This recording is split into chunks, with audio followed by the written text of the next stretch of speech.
Well, hello, this is Jay, Dr. Jay Smith for the Jay Show here in London. It's so good to have you back.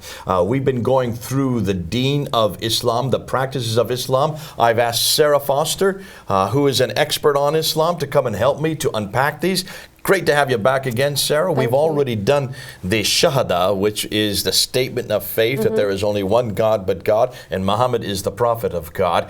Now we're going to move into the second practice. These are the 5 practices that every Muslim must do, whether they are Sunni, Shiite, Alavi, whether they are Ahmadiyya, whether they are Sufi. It doesn't matter where they are in the world, they do these 5 things. Yeah. And it really in some ways brings them all together. It's the 5 things that all Muslims know. It doesn't take much to learn them. In some ways, it can be debilitating to practice them, depending on where you are in the world. And so what we want to do is look at each one of them, as we did with the Shahada, and we want to compare them with what we do in Christianity, critique them, contrast them, and try to come to conclusions on them. Now, so let's do the second one, the Salat. What is the Salat? So the Salat are like the formal prayers, and your Muslims today will tell you that there are 5 of them. We have the Fajr, which is the morning prayer, the Zuhur, which is the midday prayer, the Asha, the late afternoon, we have the Maghrib after sunset, and we have Isha before midnight. So these are the 5 prayers. So they're the formal prayers. Fajr in the morning, and then you have the Zuhr, which is at noon, up here, coming in from the middle of the day. Then as we get to the back side of the day, you have 3. You have one before sunset, before the sun goes down, Ashr, and one right after the sunset, which is Maghrib, and then one before you go to bed. So that's 3 in the evening, and that would be the Isha. So 1 in the morning, 1 in the afternoon, 3 in the evening. Interesting, okay? So it's to me, you'd think there should be 1 in the morning, 1 in the afternoon, 1 in the evening. Well, yeah, I mean, that would be the normal course of the day. You would think morning, midday, evening, maybe afternoon, evening, but we have this strange setup of 1 in the morning, 1 at noon, and then 3. It seems a bit strange. Well, in fact, we do know that the Jews prayed 1 in the morning, 1 in the afternoon, and 1 in the evening. And isn't it so that when you look at the Quran, you find those 3 prayers?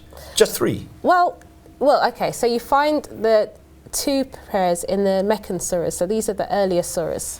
You find 2 prayers. In Surah 17, Ayah 78, that's right, to be exact, you find just the 2 prayers, the morning and the evening. Yeah. Which is before, when you first get up, and when you first go down to bed. That makes absolute sense as well. Okay. I mean, the Jews used to do that. They used to pray a psalm in the morning, psalm in the evening. Maybe they'd do something in between, but you would always have the morning and evening. Those are the 2 most important ones, okay? Yeah, it so makes sense. That would be, then that's you're saying is in the Meccan. Wait, let me explain for the people who are watching. Most of you may know this, but the Quran, this Quran goes from right to left, this side to this side, because it follows the Arabic. Arabic goes from right to left, not the English, which goes from left to right. So this would be the first part of the Quran. This would be the second part of the Quran. This first part of the Quran is Medinan, because that was supposedly revealed to Muhammad while he lived in Medina the last 10 years of his life. This second part of the Quran is called Meccan, because that was the part that was revealed to Muhammad the first 12 years of his ministry, from 610 to 622. Meccan comes first, Medinan comes second, though Medina is at the beginning and Mecca is at the end. So it goes backwards. You just turn the Quran upside down and you got the right sequence. Nonetheless, there are some Meccan material in the Medinan, and there's some Medinan in the Meccan, just so that we're clear on that, because otherwise someone will jump up and say, I don't know what you're talking about, Jay. But you can see, because of that, in the Meccan surahs, this part, you only find these 2 prayers, is what you're saying. Just in the Meccan, so the earlier part of Muhammad's ministry. You don't find the middle one, you just find the morning and evening. Yes. Surah 17, Ayah 78. It's when you get to this part of the Quran, which is the latter part, the last 10 years of his ministry, from 622 to 632. This is what Muslims tell us, okay? I don't believe this, you don't believe this. No. But that was when this part was revealed. And then you find all 3 prayers. Well, you say all 3. We're meant to have 5, but we only find 3. For those who want the references, it's in Surah 2, Ayah 238. It's Surah 11, Ayah 114. Surah 20, Ayah 130. Surah 30, Ayah 17, and Ayah 18. Those are the 3 prayers that you find in Medina. So even between Mecca and Medina, another prayer is added. Seemingly another prayer is added. The midday prayer. The midday prayer, which we know is the Zuhr. So Fajr and Mihrab and then the Zuhr. They don't even name these. These names even come later. In fact, these 5 names, the Fajr, the Zuhr, the Asr, the Maghrib, and the Isha, are not found in the Quran as well either. And that's the problem. To me, that's huge. That's enormous. Well, yeah, I mean, if this is the revealed word of Allah, sent down word for word, if this is the highest form of Islamic and where do we get this story from? Tell me, revealed word of Allah, but where does Muhammad get this material from? So, well, in terms of the prayers, this would be the Miraj. The Mi'raj, okay. So that Mi'raj is a story where Muhammad is woken up in the middle of the night. Yeah. He's told to go outside to get on the back of this winged horse called the Burak. Or a winged bull. Winged bull, okay. Yeah. And then he's told that which rises up in the air and flies up from, in that case, he's in Mecca, but he flies up, because it's in 621. So this is the year before he moves up to Medina. And so he flies up to Jerusalem, lands at where the Dome of the Rock is today. It's called the Rock, the Dome of the Rock, because there's a big rock there. And from that rock, then he ascends to the 7 heavens, gets to the highest heaven where Allah sits, and supposedly meets with Allah. Now, I didn't know that Muhammad or anybody could be in Allah's presence. It's interesting, isn't it? So there's a contradiction right there. Evidently, he's in the presence of Allah, and Allah says he's to pray 50 times a day. What happens next? He goes down and Moses says, no, try and cut him down. Well, he comes down to the 5th heaven. Yes. There is Moses. Moses, how many times did he task you to pray? 50? No, that's way too many. Go back up. Go back up. Get it down. So he goes back up to the 7th heaven, and Allah brings it down to 45. Comes back to Moses. No, that's still too much. So he goes back and forth, bounces back and forth between the 7th and the 5th heaven, between Allah and Moses, getting from 50 to 45 to 40 to 35, 30, down to 15, 10, down to 5. All the way down to 5 prayers. When he gets it to 5 prayers, then Moses, okay, that's enough. So he then heads on back down to Jerusalem, gets back on the winged horse, and flies back down to Mecca. Yeah, so Moses is the one who decided, really. It's Moses who gives us 5 prayers. And it's in 621 when this happens, the year before he goes up to Medina. So which means by 621 they have 5 prayers. If this book is written and finally compiled by 632, we should find all the 5 prayers. All the 5 prayers should be here. We should really find them. And that story interests me for another reason as well. If you think back in the Bible, it's in the Jewish scriptures, it's in the Torah. We find Abraham talking with God. God has come down to destroy Sodom and Gomorrah for their sins. And his nephew is in the city, living in the city. And Abraham prays and cries out to God and said, will you destroy this whole city for the sake of 50 righteous men? And God says, no, I won't destroy it for the sake of 50 righteous men. This must be where that Mi'raj comes from. I find there's some interesting similarities. Parallels are right there. Because Abraham gets God and he's bargaining with God and gets him to bring it down 50 to 45, 40, brings it down. And he probably could have brought it down all the way to 1, but I think he stops at So Sarah, what you're saying is this story is again another borrowed story. They've just confused the characters. I just don't think it's original. I don't see anything original here. No. And isn't Islam nothing more than borrowing, taking a little bit from here, taking a little bit there, taking an awful lot from the Bible, but getting the wrong people in the wrong places, doing the wrong thing. We see this in Surah 21 with Abraham in the Kaaba, going and destroying all the idols and then being thrown into a fiery pit. No. Abraham didn't get thrown into a fiery pit. You got the wrong man doing the wrong thing. In the wrong place. In the wrong place. That's Shadrach, Meshach, and Abednego. Yeah. Please get the names right. And for heaven's sakes, don't put Abraham there. So you can see where they've done that all the way through. Whoever put the Quran together had not read the Bible first. It seems like they've been listening to stories and just got confused. Who was this person? Who was that person? Where was it happening?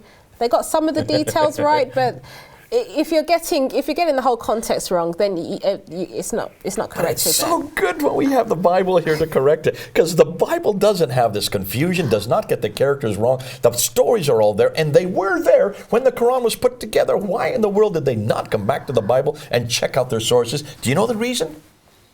It wasn't in Arabic. That's right. But it's worse than that, Jay, because this book says that you should refer to this book. That's right. And these stories are contradicting. Surah 10, Ayah 94. Surah 21, Ayah 7. Yeah. Surah 4, Ayah 136. Surah 5.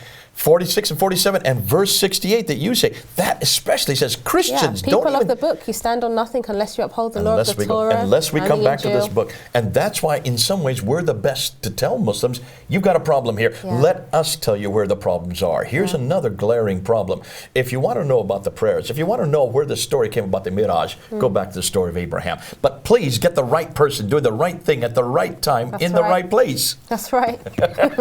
Oh, I'm so glad I got the Bible. And I'm so glad I don't have to trust in this book. Because the more we unpack this book, that was not our intention for this sequence. We're talking about the prayers, and we're trying to unpack the prayers. But if you get the stories wrong, for heaven's sakes, throw it all out. And now we can understand. And even then, they still don't get the whole story because they're missing two prayers.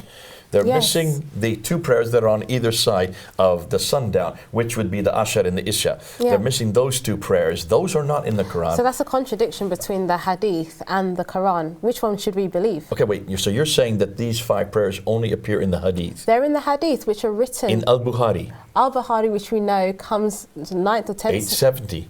9th century. Late 9th century. The 5 prayers that we do find that all Muslims follow today, the 5 prayers, that is the Fajr, the Zuhr, the Ashr, the Maghrib, and the Isha, those 5 prayers are not here. Only the Fajr, the Ashr, and the Fajr, the Zuhr, and the Maghrib, which are not listed. They're not named as such. But even those names you will not find in the Quran. The first time that we find them is with Al-Bukhari in 870. Muhammad died in 632. That's 240 years later. It takes them 240 years to finally get all 5 prayers. Ooh, man, that is disturbing to me. Because then how can this be the word of God? And how is it that Muslims pray 5 times a day if the Quran only says you're to pray 3? And on a practical note, my poor Muslim friends worried when they don't get all their prayers in. And it's not even in the Quran. If you're Quran only, you don't have a problem. Didn't think about that. I'll have to tell my Quran only friends, because we have lots of friends at Speaker's Corner who are Quran only. They only go to the Quran. I say, well then, only 3 prayers for you guys. And if you want to be Meccan only, there's only 2 prayers for you guys, front and back, at the beginning and when you wake up and when you go to bed. And that makes it a lot easier. But now let me ask you, do we only pray 5 times a day? No, I was going to say, and when we're talking about this Salat, we're talking about the formulaic prayer with all the actions and the bowing down and the prostrating. And there's also the Rak'ah. The Rak'ah. And when they start putting their hands behind the ears, they do the Shahada. And usually it's someone who is a Hafiz who, if they have a Hafiz handies, at Speaker's Corner, they have a Hafiz there who always leads the prayer. Yes. It's an exalted position. They're all standing very close to one another. And what must be touching? Their toes. Their toes. Their feet must be touching. I don't know if I've prayed in mosques in my contextual days. I haven't prayed in a mosque. Please don't. That was when I was going through my contextual period. And back in the 1980s, I want to do everything contextual. And so I would go to these mosques in Senegal and I would say, listen, I'm going to pray to Jesus Christ. Is it okay that I pray? Oh yeah, come along, that'd be great. So I used to go there and I noticed they have these men with long sticks and they would sit there and tap your toes to get your toes to touch the toes of the next person. And I couldn't figure this out. I had to find out, why are they trying to get my toes to touch? And I was told later that the more the toes that touch the other person, the stronger the prayer becomes. It's like a magical electricity. You need to have each body, the toes touching each one. And that's why you're in long lines and you're not all over the place. So you don't have people, like when we go to church, people sit where they want. There's no one saying you have to sit there, except in some churches where women sit on one side and men sit on the other. But there are people, you don't have to be next to a person, and you don't want to touch people when you're in church. But in the mosque, they want their feet to touch so that the prayers become stronger by the more feet that touch. So why would a prayer become stronger if your feet are touching? What is it, the power of the feet touching? I mean, as Christians, we don't understand this. You know, they have mathematical formulas. Yes. And they have books with these mathematical formulas. Of how which to show how much more strength you get depending on how many people are in that line. Even what days and nights, especially if you pray during the night of prayer. I mean, even with these mathematical formulas, if your prayer is stronger, depending on how you position yourself, then there's some onus of the power being on the people. Okay. We completely reject that. Only God is powerful. All right. If there's any power, it's coming from God. It's the same thing for every prayer. Yeah, very formulaic. It's formulaic. All right, now when you pray, do you pray the same thing every prayer? No, not at all. Why not? Why don't you just pray the same thing every pray? Because it's a relationship. Imagine if I came up to you, Jay, every single time I saw you, I'd say, hello, Jay, how are you? Well, I would hope you do that because that is how we start our salutations. Yeah. But if that was all I ever said to you, every single time I see you, hello, Jay, how are you? Pretty boring. More than that, Jay, there would be no relationship. How are you? Yeah. There's no relationship. So things can start off well, meaning, but if there's a real relationship, you move on. You learn about each other's personalities, you've gone through experiences together, and then you're able to communicate these things. We see this throughout the Bible. So what you're saying, Sarah, is in Christianity, when we pray, it's not a formula. It is not a formula. Think about Abraham. Abraham didn't know who God was. God called him out of his father's house, out of Ur. Yeah. And Abraham was learning about God. And bit by bit, it's like, oh, you are the provider. And God would teach him, don't allow your wife to go off with these men, make sure you look after your wife. Right. And he'd be like, okay, God, you want me to look after my wife. Don't have a family through your servant girl, which he's done. You will have a child through your wife Sarah. Okay, God, you are the God that is able to bring children, even though I'm old in my body, my wife is old in her body. Bit by bit, he began to understand the character of God, and God would tell him more and more things bit by bit. And so we don't have a formula. It's a relationship. We get to know God, and God reveals himself to us. And I guess some people would think about what Jesus said in terms of, our Father who art in heaven, this is how you pray. But was he telling us that we have to pray that every single time, those exact words? No, you're right. No, he was declaring, God is your Father. So prayer, you're saying, is a relational thing. It's as if you're talking to God. That's what Jesus taught us. When Jesus taught us our Father, first of all, he's teaching us this is a relationship. This is not just a God who's far away, who doesn't care.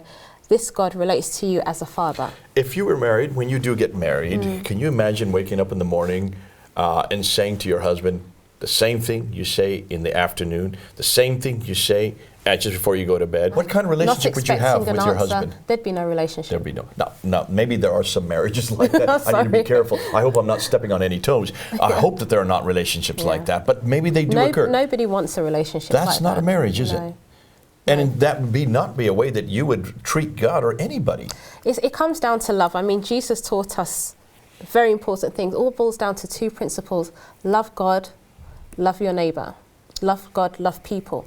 And if you love God and you love people, you will want to get to know them. You will want to be in relationship with them. You will not be satisfied by just saying the same thing over and over again to them and not having any response, not feeling connection. Now, Muslims will come back to you and they will say, yes. I mean, you heard this here in London all the time. Oh, but when I pray, Allah is listening to me. They call it the dua prayers. There is the dua prayers, which is not the 5. This is another prayer that can be prayed at any time. You can pray for exams. You can pray for crisis. You can pray for going to the hospital. What do you do with dua? What about dua prayers? Because dua prayers are the closest that I can find to what we're talking about. Does the Quran say much about dua prayers? It doesn't say much at all, actually. I'm even struggling to find a verse. It's not in the Quran. You have to go to the traditions for that. I'm struggling to find a verse in the Quran simply because it's not there. When we talk about our prayers and our personal relationship with God, we can look throughout the Bible, throughout all of the prophets, even people who were not prophets, people that just cried out to God. Thinking of the woman with the issue of blood. She cried out to Jesus, she touched him and he healed her. And there's other examples where... So Jesus responded. Jesus responded. So a prayer is, and when we pray, we know God's going to respond. When we fast, which we're going to talk about next, we know God's going to respond. And I think this is the difference between the Bible and the Quran. Throughout the Bible, when we're talking about the Jewish Bible, which we call it our Old Testament, and we attach the New Testament, which is all about the Messiah, all about Jesus, to the Jewish Bible. It fits together perfectly. Yeah. And throughout this Bible, we see God coming into earth, God responding to his people, God interfering and doing different things in the earth through the lives of people. I don't see that in the Quran. The only time I see God come into earth is when it's a story borrowed from the Jewish Torah. That's the only time I see it. I don't see God interacting with the people in the Quran. In fact, that's a real problem for Muslims because the story, you're referring to Surah 20 and also Surah 27. Yeah, verse 10 to 14 in Surah 20. Moses in the burning bush. Moses in the burning bush, where he says, this is Allah, you're on hallowed ground, take off your shoes. But, yeah. Verily, this is Allah speaking to you, there is God on earth. My Muslim friends are telling me Allah cannot come to earth. Bingo, you got a problem there. Tear that out and throw it away. So how on earth is Allah hearing your prayers in the first place if he can't even come into this place? I thought he was too holy and too precious to even come close to us. His knowledge, he's omniscient, he's omnipresent, they would say. They would therefore say, his spirit, the Ruh Allah, would be on earth. The Ruh Allah or his, as close as you as a jugular or vein. his knowledge. But is it a part of him? Is it Surah separate 50, from ayah him? 16 does say that. He's as close to you, the Ruh Allah is as close to you as your jugular vein. And that's how they get around that, which supposes, therefore, that God's a duality. Well, ooh, I love that. Well, Issa is called Rahin Manu, which is also a problem, spirit of Allah. So, I mean, who is... Whoops, there's a contradiction. Oh, well, we'll throw that, and that will be something where we are going to talk about. And actually, that's a huge theological conundrum for Muslims, how to get around that, how to explain it. But getting back to this prayer, I think that's fascinating because they're looking for dua everywhere because they hear what we're saying and they're jealous. Yeah. That we can talk to our God. Yeah. That we don't just remember, if you're bowing down, supplicating yourself, praying to one's place in Mecca. Remember, they pray towards Mecca. I've always asked them, why are you praying to Mecca? Who's there in Mecca? Is Allah in Mecca? When is that what you're doing? Praying to Mecca? And when did you start? Yeah, that's a good point too. That's going to come up in the historical questions. But if you're only praying to Mecca and you do it 5 times a day and you do the same formula every time, which stipulates that Allah must be living there, you're bowing down to Him, it's only a one-way street. It's only going one direction. You're submitting yourself, you're obeying God by praying. And this is submission, isn't it? This is what a slave does to a master. They are abdallah, slaves of God. And how do you show your submission? By praying, sublimating. Yeah. And 5 times a day. So if there's any notion that Allah therefore is going to respond to that prayer, no longer is He a master and you're a slave. And that's where I hang them every time. And I say, yes, God. I say, does Allah really respond to prayer? Oh, yes. So Allah is therefore limited. So Allah therefore does have a relationship with you. In fact, what I'm suggesting you're saying is you're starting to talk like Christians. You want what we've got. Yeah. I can see why you're saying it, and I think we need to remind Muslims there's no theological support for what they're saying. Yeah. They have fallen in love with Jesus. Yeah. They have fallen in love with the God of the Bible. Who wouldn't fall in love with Jesus? I can understand it. And I think the difference is this: Jesus is a living person. Yeah. Even according to Islam, He is living. He is the only one seated at the right hand, well, seated in paradise, or with Allah. If you're a Muslim, we believe that He's right with His Father. With Muslims praying to Mecca, what are they praying to? A stone. That's right. A black stone that has been kissed so long. In the Torah, Moses said, do not set up sacred stones. That's a huge one. That's a huge one. Why are you praying to a sacred stone? We're going to talk about that when we get to the Hajj, about that stone. Okay. But it's fascinating, this idea of personal relationship. Personal relationship. Are you going to pray to a stone, or are you going to pray to a living being? Now, there are some hindrances to prayer in Islam. What are the hindrances to prayer? Well, so if certain things can disturb your prayer, a woman, a dog, or an ass, or a donkey. And a jinn. And a jinn. You're right. So yeah, Muhammad was disturbed by a jinn. That's why they cannot have women pass in front of them. Yes, the women have to be behind. That's why whenever you go to a mosque, either women are behind or they're upstairs or to the side. They're never permitted to be. Now, my Muslim friend always tells me when I ask them, why can't women be in front of you? They said because when they bow down, they don't want them seeing their back end because they'll be disturbed by that. So that's a distraction. But the hadith is saying it actually cuts off your prayer. So we're talking about more than a distraction. In the Mishkat al-Masabi, the Sutra, Volume 1, page 157, it says, Muhammad said, a woman, an ass, and a dog cut off prayer. And then we go on to Al-Bukhari, Sahih Bukhari, Volume 6, Book 60, Hadith 332, which says, relate on the authority of Abu Huraira, who is a companion of Muhammad, that the Prophet said, an afrit, which is a wicked jinn, out of the jinni, came suddenly upon me last night, desiring to disturb me in my prayer. So I strangled him and wished to tie him to one of the columns of the mosque. You were referring to this in the last segment that we were talking about. I did. This is Al-Bukhari and this is Mishkat al-Masabi, which would be the 6 compilations put into one volume that refer to the fact that these are the things that hinder prayer. Jinns hinder prayer. He had to strangle him. Not just hinder, cut off. Cut off the prayer. Women, ass, which is a donkey, and a dog. So the first question is this: why would a woman, a dog, and an ass cut off your prayer? Isn't God stronger than what passes between your vision? This Doesn't God seems have almost like Arab tradition. This almost seems like problems that Arabs had in the 7th century, which has been incorporated into their theology. Well, I mean, in Christianity, we pray everywhere and anywhere. You can pray at all times, whether there's things going on or not. Is there anything that can hinder? Can a man or a woman, can a dog or an ass hinder our prayers? So in Christianity, you have to make sure your relationships are right with people. Essentially, what God was saying between husband and wife, make sure, fix your relationship and then come to me. But in terms of physical people walking in front of you or dogs or... Can you do it when you have your menstruation?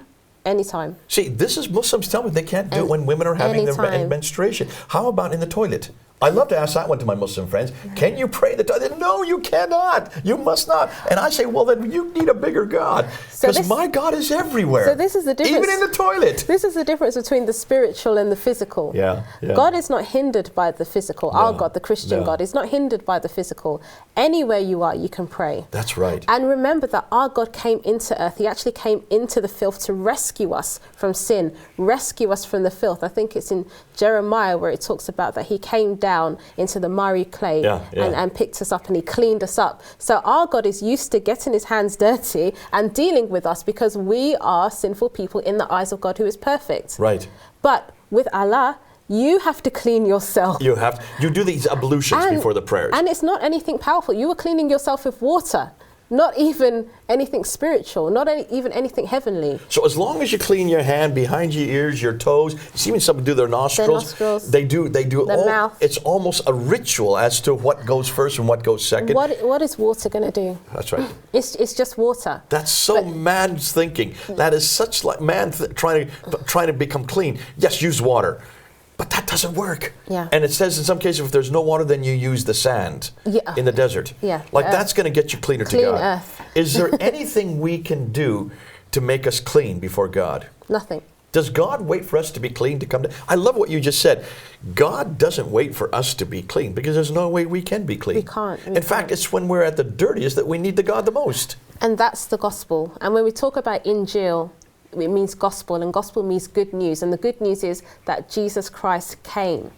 Now, he was the one, he's the Messiah who that everybody was waiting for. The prophets talked about, the prophets in the Jewish scriptures, they talked about the Messiah coming. He came to clean us. So all the ablutions and washing, all of that means nothing. Oh, I just love, the more we talk about God, the more that I fall in love with him. The more we talk about prayer, the more that I realize we need it, because I need to be in relationship as if I'm with relationship with my wife. The more I want to see her, the more I want to be with her, the more I want to talk about what's happened. The same way with my God. I want to be with him. I want to see him. I want to be able to interact with him. I want to be able to participate with him. And the way that we do that is through prayer. Through prayer.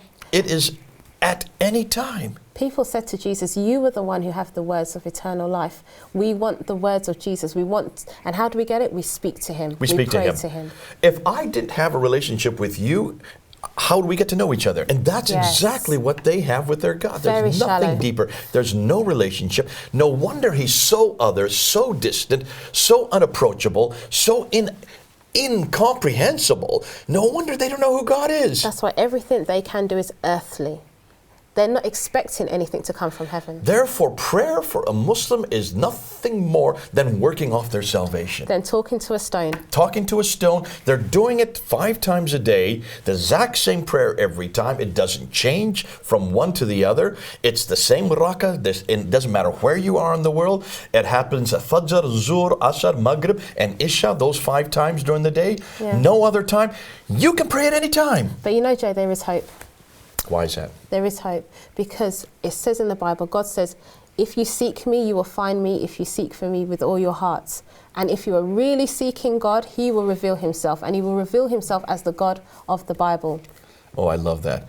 And for those of you who are watching, I hope you realize the great thing that we have when it comes to prayer.